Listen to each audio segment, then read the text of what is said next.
Hello, and welcome to our Fireside Chat presented by Digital Nest and Nest TV. We have a very special guest with us here today.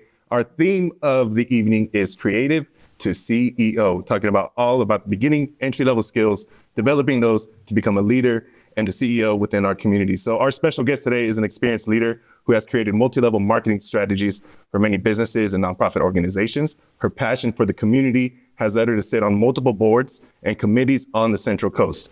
TMD Creative's president and CEO, she's held leadership roles within the media industry and has recently been named the 2026 SaliNEST Chamber of Commerce Citizen of the Year. Round of applause for our guest.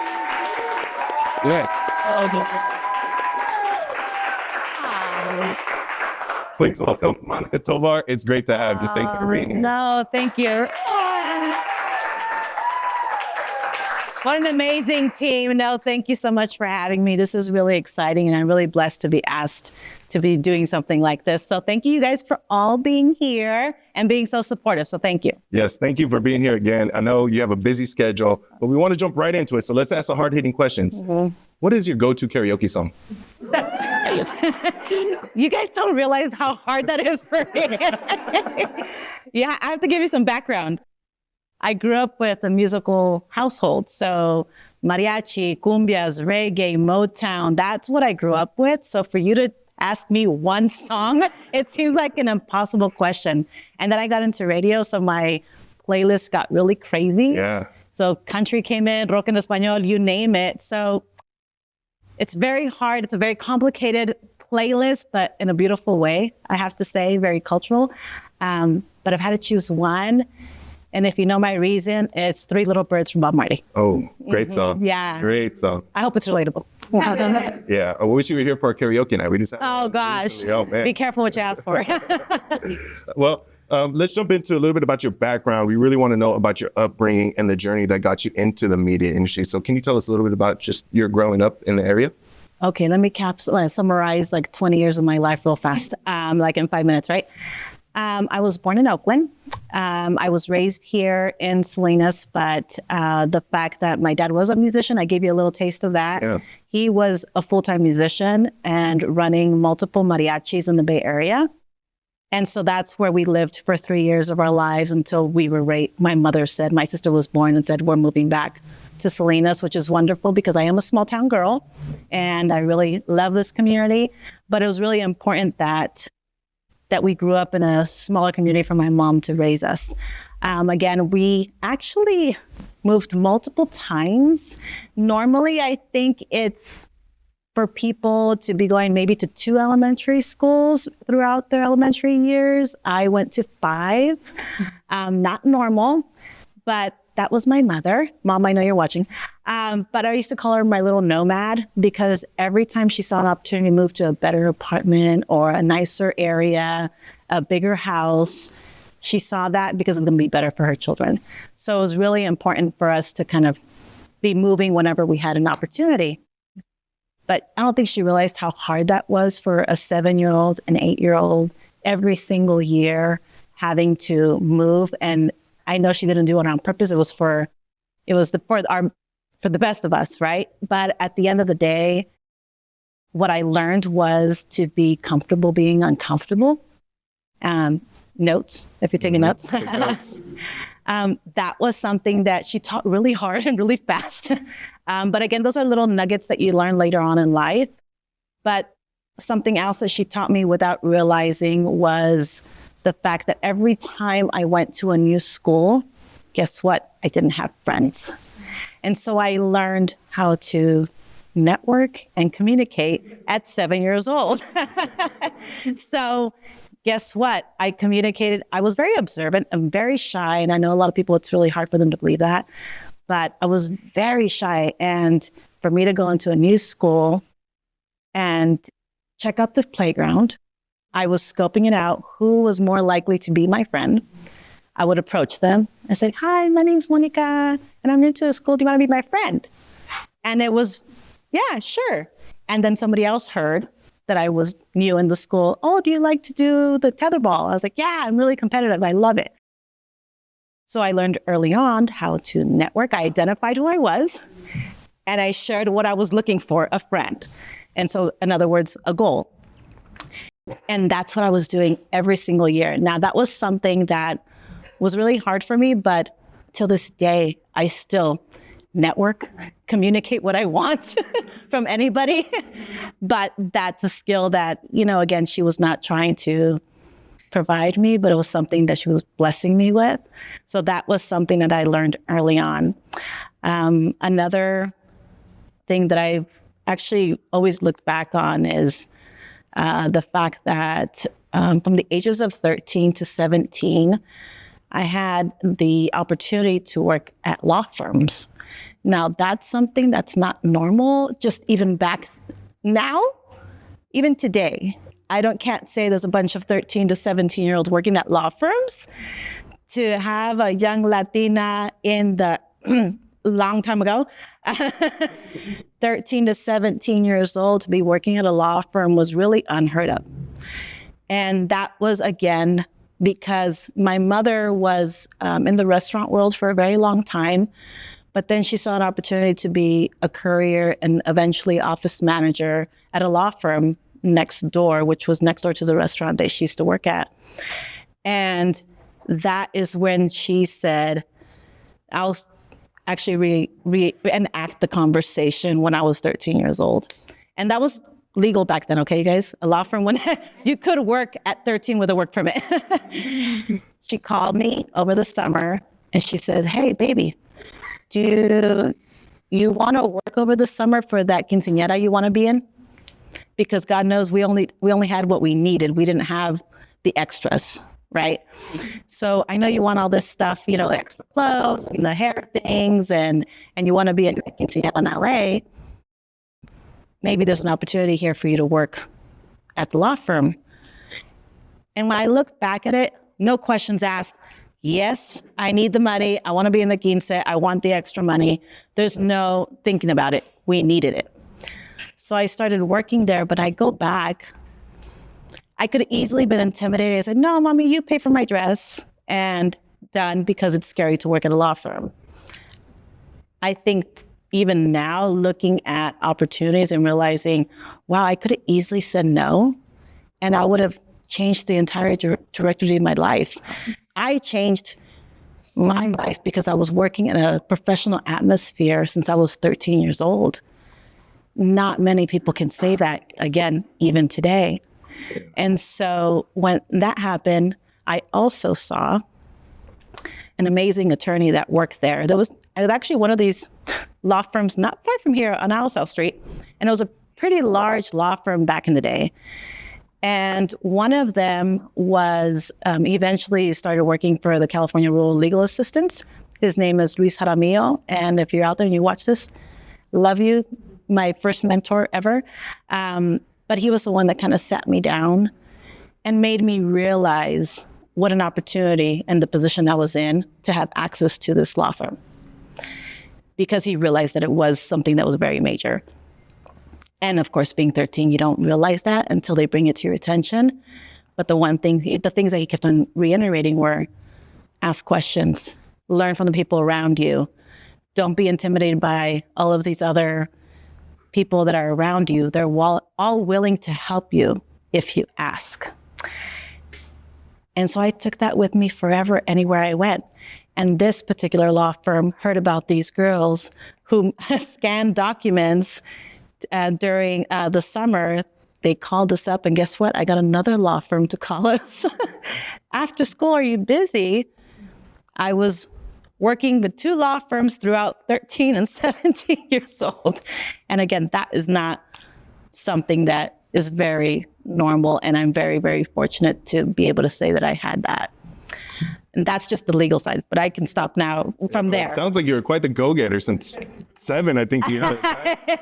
I was very shy, but I had to force myself. Again, being uncomfortable was forced onto me, so you learn really quickly. So it's either you sink or swim, and I decided to swim.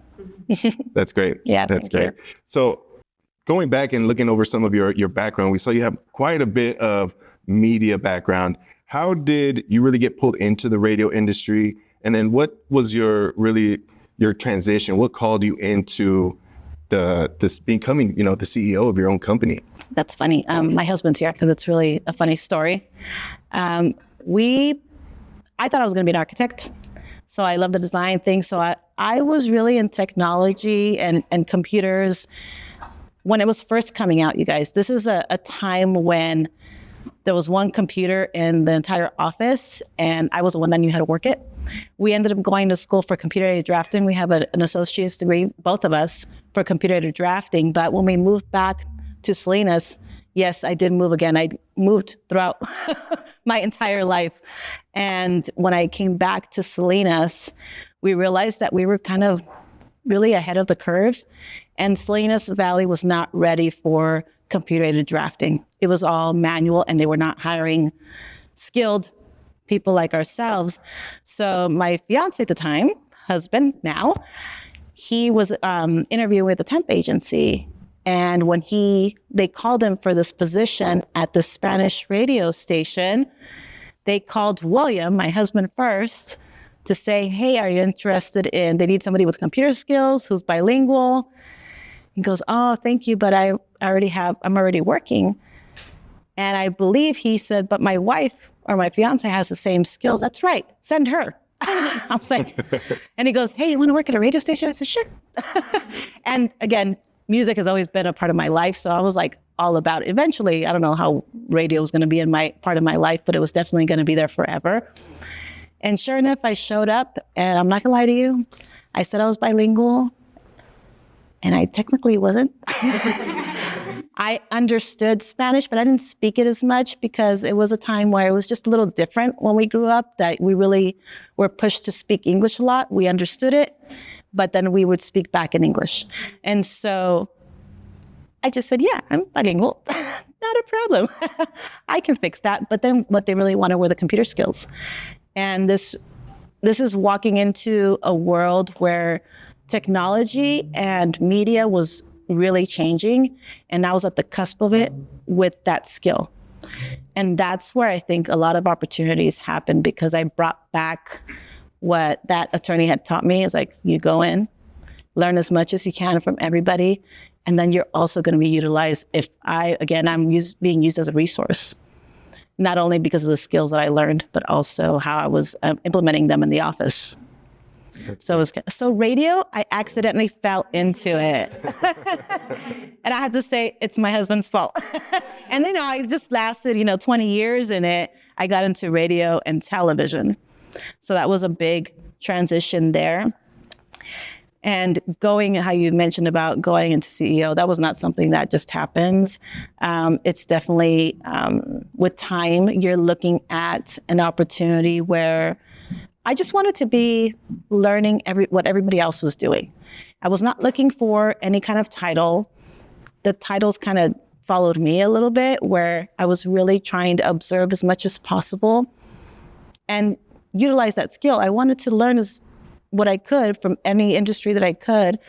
And then when there was a position available, director of sales for multiple iHeart, SMG, Entravisión, Spanish network, that was really a big change for me to be in management. And I had a crew of, I want to say, at least the first time I was a director of sales, I had to be about 10 to 12 sales reps. And I have never done this before, but I said, hey, I've been doing this all my life. Let's just try, see what happens. God knows it was a learning experience, because I was fairly young. I was a manager before I turned 30. I was probably 29 years old and running a crew of about 10 to 12 people. And that was a lot of pressure, but I was only going to learn by doing so. And then kind of picking other people's brains. And then, I'm not doing that again, right? And kind of utilizing that skill later on.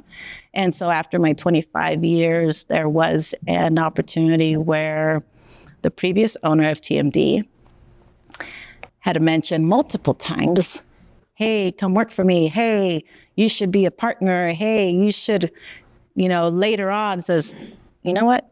You should buy my company. You should definitely take over. I can't keep up with how fast things are changing. And I said, oh, no, you're doing great. But then he would call me a lot, right, as a resource. And that's where I took it a little bit more seriously. And these were conversations that were ongoing. And so when the opportunity came up, remember this network that I keep on talking about throughout my whole years, I really built a career on networking. And when it came to a big challenging moment like acquiring a business, it was very important to utilize that network and say, business lawyer, CPAs, who do I know and who do I trust? And so I think timing was a lot to do with it. Obviously, the discussion with my husband and are we ready for this? He's a very talented photographer himself. So kind of like coming into that decision, it was obviously not a decision I was going to make on my own. It was a partnership, but it was also really important to know, do we have the right people in place to be able to do something like this? Because there's so many businesses that crash after the first year. We're here almost at 5 years. Thank God. Woo! We did it, you guys.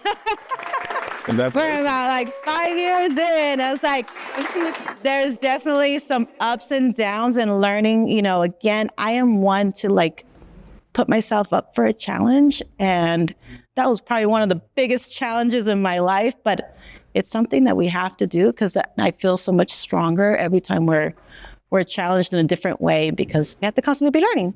Yeah, definitely. So speaking of learning, DigitalNEST is really, really heavy about elevating these skills, right? Unseen professional skills. So I'm curious, what are some of the top 3 skills that you really value in the professional industry, in your industry? I think it's really important to have relationships. I think back in my first years of sales and being in that industry, it was very transactional. And it was like, who's next? What's next? What's the next contract? And then I realized that that was not my vibe. That was not my style, even though I worked in corporate world. So that's all they cared about were the numbers. And that's when I realized that is not my style. And a lot of people were reaching out to me as a consultant, just overall. And I love that they valued my opinion. That I was like, this should be like this. It should be a relationship. It should be that trust factor. And so relationships are really important because we don't call our customers customers, we call them our partners. And because they are our partners, they utilize this as much as possible. And that's what I hope for all of our client list, our partners, that they look at us as their partners. So again, very important that relationships are built to really be able to create what it is that you're trying to do for the client. Definitely. I really like the calling customers partners. Yeah. Sure. It makes it feel a little like home, you know? Right. Well, Definitely. We have a common goal. They succeed, we succeed. You know, if you put them first, we will succeed with them. Yeah. So what do you see are some of the challenges for organizations that are seeking media today? And how do you and your team respond to those challenges? I think there's multiple challenges. And I think is embracing certain of those challenges. Again, I think we're oversaturated with a lot of things in media and consuming so much information. Even for young people today, it's a lot that we have to like step away. But it's really important that when we're doing, say, a media plan for a client, really being able to identify, we're not going to speak to everyone. You need to identify who those clients are, who's your customer, and focus on them. You're not going to speak to everyone, and you shouldn't, because then you're just wasting money, really. And it's our job to identify that. So being able to focus on being very strategic of what you're doing for a client. And that's really hard for some people that just want to be everywhere. So being able to educate our partners and our potential clients that it is, you're not going to be speaking to everyone, because they're like, I want to be plastered everywhere. And it's like, that's good, but that's not going to get you the business. At the end, we have to be really strategic. Relationships is important. We talk about the oversaturation. That's why that partnership is so important, because we should be the consulting firm. We want them to come to us and ask those questions. So the AI, we know that that's something that's been in our industry, but it's really important to incorporate it, embrace it to an extent, right? We have to be efficient. And so people used to think that that was a threat, and it's not. And I know you guys have been really good at embracing that as a firm with DigitalNEST. And so it's really important that where can we see that it can help us. And so we still have a human aspect of things, and it's really important because connection is really important, because you can go content crazy all day long, but does it resonate? And then to speak to the right people. So being able to educate a lot of people on how to utilize a lot of these things and kind of minimize, not overdo things. Yeah. Again, I love the focus on that human connection through that process. Yeah. That's so important, especially in today's age with all the AI and everything coming in. Yeah. Nothing beats human connection. No, it's not. And then people see it. Kids see it. They know exactly if it's AI or not. And I hope they do. But there's a lot that you can see it. And it's like, It's like, I want something designed for me. And so that's where we design, with purpose. And I think it's really important that we continue to do that, because we're listening to the client and actually being able to execute. That's awesome. Okay. So we're going to get to our final question here. So ready? That's fast. Yeah. So your busy schedule, managing and maintaining the business, how does your team inspire you? And what do you do personally to stay creative? I love my team. I think a lot of people know this, but there's no me without my team. And a lot of people give me attention, and it's not me. I don't exist without them. And I'll cry looking at them, but they are definitely such, again, I jumped in never saying that I knew everything, because I don't. And if I ever said that, then I'm not doing my job right, because I'm an evolving learner, right? I have to be able to incorporate the multiple talented people that I have in my office. And I have different levels, right? So in all generations, so I have different ages, which is really important, because I'll even tell them, you guys, I'm the audience. The font is too small. And it's really important to pay attention to that, right? But they're the ones that keep me creative. I could tell you, for 20 years, to have a full service marketing firm was something that maybe was like a dream in the back of my mind, because I always had ideas, but I couldn't execute because I didn't have the team to do that. And when I was able to walk into a team that was just so talented, and I said, this is what I have in mind. And I was like, and they did it. They were able to execute what has been stuck in my head, and I didn't know how to create it because I didn't have those skills. So I value every single position to its core. Like, I don't care who you are, like they are everything, because I am nothing without them. I really am not. That's my job.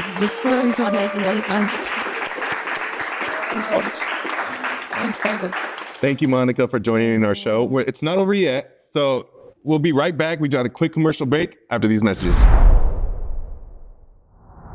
Hi, my name is Rogelio Valdez Perez. I was with DigitalNEST for a year and a half. The reason I stayed with business for more than a year was because my first year I was a video production associate. But as time went on, we had a spec ad project where I realized I was really interested in advertising. So I decided to pivot to marketing. And during my time at DigitalNEST, I got another internship with another company. Their name is Olivia's Heritage, where I did their social media marketing. And through there, I started gaining more experience with social media. And eventually, I joined the marketing team with BusinessNest. One challenge that I feel like the Nest has prepared me in overcoming is just general confidence in my skills. Imposter syndrome is real. It's a very real thing, especially when working with other creatives who are super talented. It can be intimidating at times. My piece of advice for anyone looking to start with BusinessNest or looking to join DigitalNEST is take advantage of the resources. If you see that there's an opportunity for you to start a project or do something, whether it be creatively, professionally, my main thing is just take advantage of the resources that are given to you and make something with it. Because at the end of the day, this is for you. And I mean, the proof is in the pudding. Like, just use what's given to you and take advantage of it.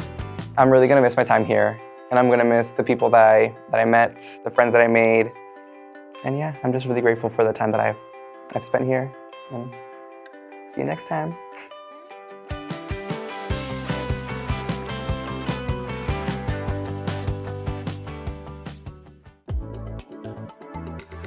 Today's workshop was primarily just to teach nonprofit communications professionals how to leverage AI, but we really wanted to do it in a way where it was just really, really fun and exciting to be a part of.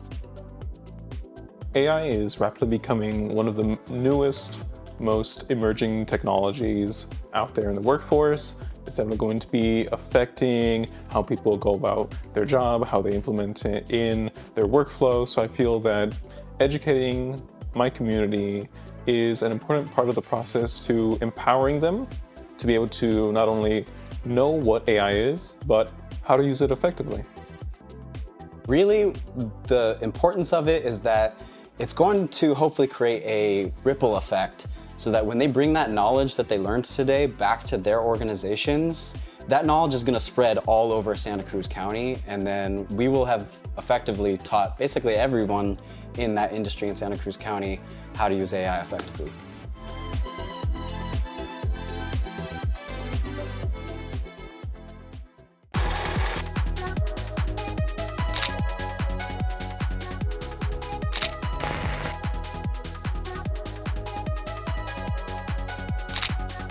So right now, we're just taking some pictures of the SaliNEST team. We have the marketing in the front and the design team and the video team in the back, as you can see.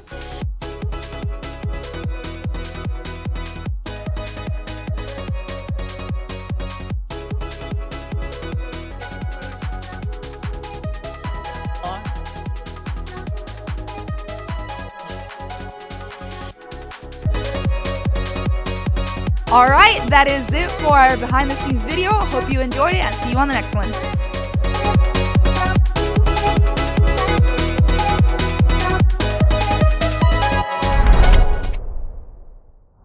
Welcome back to Nest TV. We are live at the SaliNEST. I'm excited to introduce our friend, Jenny DeVries, our Senior Development Manager.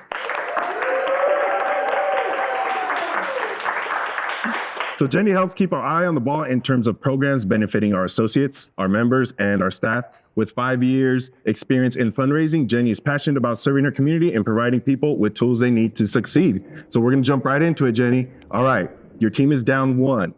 It's 2 outs with a runner on second, 3-2 count. Pitcher is staring you down. What do? Swing for the fences or chance to walk? You said it's 2 outs? 2 outs. It changes if it's 1 out, right? Yeah. Okay, I mean, coming from a pro baller, as you can see, I would say you got to hit it out of the park. You hope that even if it doesn't hit all the way, that maybe it hits the ground and you can advance to base and it might be you out, but your team gets the score. That's awesome. Yeah. Yeah, take the big swing, right? Yeah. Try to get that big funder. That's what Jenny's all about. That's big money. That was really the idea behind that question there. So I want to take a moment to really make a connection for our audience here. Our members are the young people that we serve, ages 14 to 24. We provide access to tools for them to be creative. So with that in mind, hearing about all the skills that our employers and business owners, similar to Monica just explained, what are some of the common themes that you see amongst our members that our Nest supports? Yeah, as far as like the tools that they're needing, I think one of the biggest things that I loved that Monica, you shared was the networking. Mm-hmm. And I think that you can see that when our associates, they begin, or our youth, these are people in high school or college age, and they're coming from all different kinds of backgrounds, but they have to figure out how to work together on a project and come together with different skills, different understandings of their life, and different understandings of what it means to be a professional and passionate about your career, and somehow align that vision. And then even beyond that, one of the things I've loved to see is the once a nester, always a nester. And you see that when someone graduates or flies the nest, they'll bring people with them. If there's a job that's opening at wherever they're hired, the first people that they're reaching out to is the ones who are in their cohort. And that's huge. I think back to like what I could have done when I was in high school, 14 years old. And I think my life would be completely different if there was something like the Nest that gave those tools. And especially like with AI these days, I think that the Nest does a great job of like meeting that middle ground that like sometimes schools, they can't keep up with their programming, and the Nest is giving them like it's a little corny, but it feels like it's that nest edge. And so when they're going into interviews, they can write down that they've had demanding client work, that they know how to run projects and manage without a supervisor. We've had like bosses have to leave, and then teams like 23, 24-year-olds stepping up and interacting with like really high demanding clients and figuring out how to like execute that vision. And I think that those tools, like it's the literal ones, like learning project management software, but it's also the soft skills of learning how to connect with someone, learning how to connect with a client, and executing that vision. Yeah, you mentioned quite a bit the tools, right? So what does DeVries do to empower the creative mind with the tools needed in today's tech and entrepreneurial workforce? Yeah, I think we're full of creative vision no matter where we come from. And something that I hear all the time about the Nest is creativity and talent is everywhere, but opportunity is not. And I think that the Nest does a great job of opening those doors for our youth when they have that creative vision and they don't know where to go with it, that the Nest is welcoming you in with that open arms. And you can try film, you can try software development, you can try coding. And some people come into the Nest knowing like, oh, I know I love software development, but they take one class on like social media marketing and they're like, oh, actually, I think I discovered it. Just like you were saying with being an architect and like, Oh yeah, I wasn't an architect, but I thought I was going to be an architect. Right? And so you come in with these ideas of like who you are and what you love to do. And then you meet people who inspire you, or you take a really great class one day, you drop in for Quest Club and everything opens up again. And I think that that's the best thing that the Nest can do, is encourage that creativity and also that voice, because it's something I'm sure, again, that you have to deal with as a client has a vision and you have to figure out how to express it. But what if you don't have that same vision? And so learning how to come together on that. And so that something that you do is always personal to your work, but it still accomplishes that need, I think is like what really I would describe the Nest as. That's great. Yeah. For the person watching in our audience and for the person watching on our live broadcast, how can someone who wants to learn more about Digital Nest get involved in support? There's so many ways to get involved. We offer mentorship if there's ever advice that you want to share and you want to take a nester under your wing and kind of share the industry ins and outs. I had one. Had one? See, and it's amazing. I had one. I mean, I come from development and they paired me with a software developer, so we weren't sure what to talk about at first, but we got there. Yes. And I would say outside of that, I mean, we have these amazing community events and bringing the adults in and kids. We serve 14 to 24, but you can be any age to come and appreciate what the Nest has to bring to our communities. And I wouldn't be doing my job as my boss is back there in the background. Of course, we accept donations and funding. So if you are aware of any opportunities or people who love what we do and want to power our youth, just visit digitalnest.org/donate. But I would say the most important thing is hiring our youth. Right now, I'm sitting in front of all of these like very talented people who are doing way more than I did at this age, and it's high level work. And I think that that's what it's always going to come down to, is if you want someone who can jump into a project, hit the ground running, they know what a client needs, they know what project management needs are, and they have that vision and they can express your vision for you, you can't go wrong with hiring the Nest. Can I jump in really Absolutely. quick? Because I have a nester. You know, I have Tony, and that Shout was out something- Tony. And I thought it was very important to hire our local talent. Again, there's so many hidden talents here that are not given the opportunity. And I wish I had those opportunities. I was very fortunate to have multiple opportunities, but there is so many talented people here in our backyard and literally 2 blocks away from the office. And when I reached out, I believe it was Jacob I reached out to directly, because we were on the board together. That's something else to talk about. But we were on the United Way board together, and I just said, hey, I need somebody. Here, let me connect you with this guy. He's going to get you the right person. And Tony did what he needed to do, and it was perfect because he's so talented and he's continuously learning. And it's really important that I am always providing, like, what other skills can I get them? What other, say, platforms, there's skill shares, things that we share with each other. Say, you have to continuously be learning because it's an ever evolving industry, right?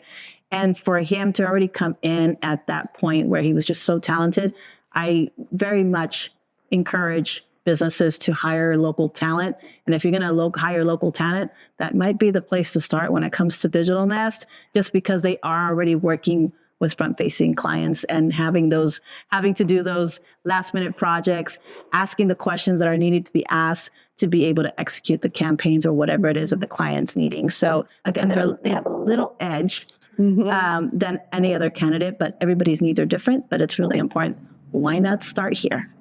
Yes. Absolutely. Yeah. That's what we're all about here. Yeah. Getting our talent from our backyard. Yeah, I love that. Super important. Thank you very much for your time, Jenny. Thank you, Monica. Without further ado, we have a musical performance by one of our guests, Greenway Derby.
pallet and concrete necks.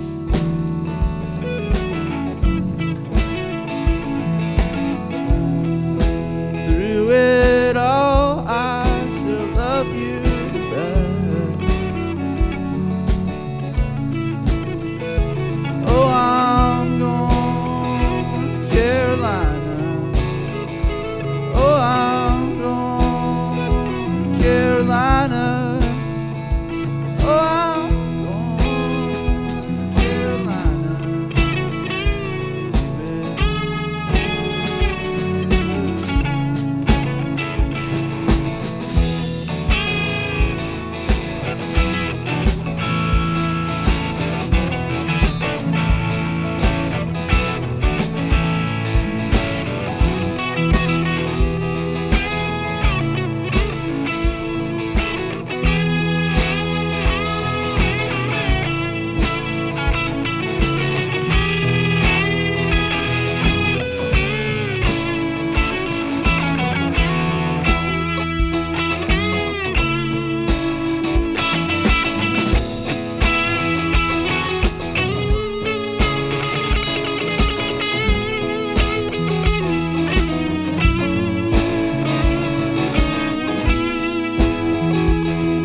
welcome back. We are getting ready to wrap up our show, but before we do, I just want to hear one last thing from our guests here. So, what is one final takeaway that you would want our members or our audience who's listening to really receive from this interview and this talk? That's a good one. That is a good one. I think the theme for me is keep your people close and don't be afraid to kind of step out there to, reach your hand and say like, I'm new here. Would you like to be my friend? And to keep that back and forth. LinkedIn is easy. Like celebrate people's wins, celebrate their posts and stay connected. It doesn't have to go too deep, but that connection can take you places I don't think anyone ever expects. So just keep your circle growing. I have to concur with her because I built a career on it because of that. And I love the social media platforms where you can connect, but how important it is to do it in person as well, because you have to learn that. You can't learn that online. You have to learn how to shake a hand, ask the questions, being able to introduce yourself, because that's very awkward, but you have to continuously do it to get comfortable. How many times do we have to get uncomfortable before we get comfortable? So that is definitely something that please put yourself in those awkward situations that you don't feel comfortable doing, because at the end, the success follows that. Because you are connecting and you are putting out there what your talent is, and the opportunities will arise from that. Awesome. Thank you so much. Beautiful. Thank you for sharing all of your knowledge. We do have something special for you. Yes, indeed. This is a token. Thank you so much. I love it. Thank you. Thank you for sharing everything. Thank you. Awesome. Thank you. Thank you so again much. for joining us. It's really been a pleasure to have you. Again, thank you to Monica Tovar for being our special guest. Thank you to Jenny DeVries. Our musical performance by Greenway Derby. We have quite a few events. If you want to learn more about the Digital Nest, check out our Instagram page. Come on into the centers. Our centers are open Monday through Friday, 2 to 6 p.m. We have a few upcoming events. We have our Nest of All event here in SaliNEST on June 9th. Come on by, meet our instructors, meet our staff, learn from our team. And we also have a parent cafecito. If you're interested in learning about what our young people are doing, what your young people are doing, come on over and join us. Have a good night, and thank you from Digital Nest.